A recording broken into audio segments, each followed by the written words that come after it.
नाशिक लोकसभा मतदारसंघातील महाविकास आघाडीचे अधिकृत उमेदवार राजेभाऊ वाजे यांनी प्रचारात आघाडी घेतली असून ग्रामीण भागात उमेदवार राजेभाऊ वाजे यांना प्रचंड प्रतिसाद मिळत आहे। उद्धव बाळासाहेब ठाकरे गटाकडून मशाल या निशाणीवर निवडणूक लढवणारे महाविकास आघाडीच्या अधिकृत उमेदवार राजेभाऊ वाजे यांच्या प्रचारार्थ गिरणारे गटात प्रचार दौरा आयोजित करण्यात आला होता।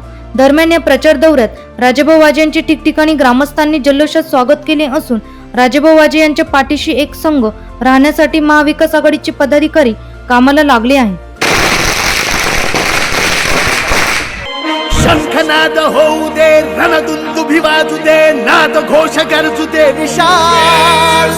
दुष्ट शक्ती जाळण्या, मार्ग स्पष्ट दावण्या, पेटू दे शिवसेनेची मशाल। शिवसेनेची मशाल। हिंदू हा तुझा धर्म, जाणून घे हेच मर्म, जीवन करत्यास तू बहाल।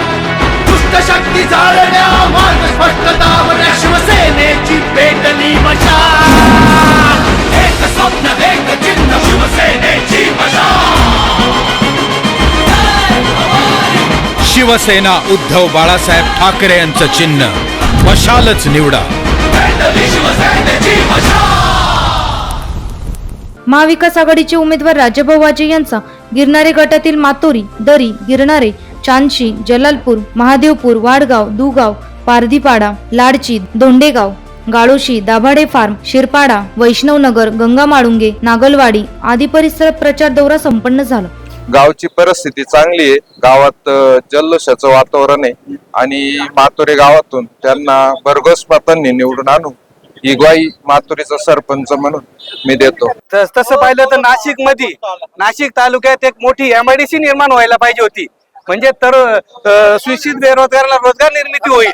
अशा कुठल्याही नवीन प्रकल्प नाशिक जिल्ह्यात किंवा नाशिक तालुक्यात आलेला नाही। त्यांच्यामुळे खूप मोठा नाराजीचा सूर त्यांच्यावर आता जनतेचा मतदारांचा आहे। त्याच्यामुळे राजेभाऊला खूप चांगलं वातावरण तयार झाले। घाट रस्ते केले, मागच्या सरकारनं घरकुलं दिले, मागच्या सरकारनं रेशनचे दुकानं आणले, मागच्या सरकारनं शाळा आणल्या, मागच्या सरकारनं हॉस्पिटल बांधले, मागच्या सरकारनं खूप काही केलं। त्याच्यापेक्षा वेगळं मोदीने काय केलं? मोदींनी 80,000 कोटी लोकांना धान्य फुकट वाटण्याची घोषणा केली। हा देश इतका गरीब करून ठेवला की त्यांना ज्या जनतेला फुकट धान्य वाटण्याची वेळ का आली हे मोदींनी सांगावं। पुढची भूमिका आम्ही या सरकारला उलथून पाडणार। सर्व शेतकरीचं रक्त पिल्यामुळे शेतकऱ्यामध्ये रक्त ठेवलं नाही, त्याच्यामुळं शेतकरी, कामगार, गरीब लोक सगळे नाराज आहे। तर ह्या मोदी सरकारला उलथून पाडणार।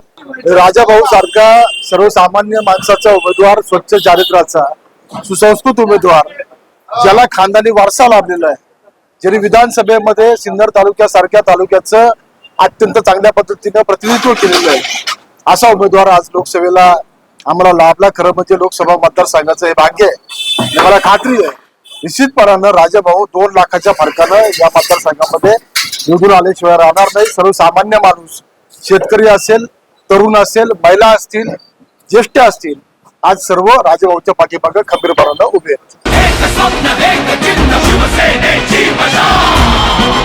NCN news Nashik.